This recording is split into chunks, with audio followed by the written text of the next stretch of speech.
না আমি যেটা বলি এই যে এখন এই যে আমাদের আপনি দেখবেন যে ছাত্র দলের আমি একটা করে বলি ছাত্র দল হলো বিএনপির বিভিন্ন পেজে আপনি আমি বলি ওইখান থেকে ভিয়েতনামে লাইভ পাওয়া যায় সেখানে। আমি কিন্তু জাজ করছি না, মানে ছাত্র শিবিরের কোন সংগঠনের সঙ্গে থাকা সেটা কি স্ট্র্যাটেজি ছিল না, এটা কিন্তু সারা বিশ্বে অনেক সময় হয়েছে যে অনেক সংগঠন তারা নিজেদের যেহেতু প্রকাশ্য কার্যক্রম করতে পারছে না অন্য সংগঠনের ভিতর থেকে কার্যক্রম পরিচালনা করেছে।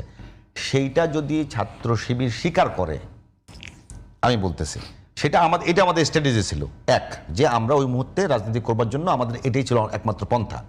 এটা হতে পারে, সেইটা থাকলে সেটা কিন্তু সবাই অনার করবে। কিন্তু প্রশ্ন হলো যদি এমন হয় যে আমি আদর্শিকভাবে বিচ্যুত হচ্ছিলাম।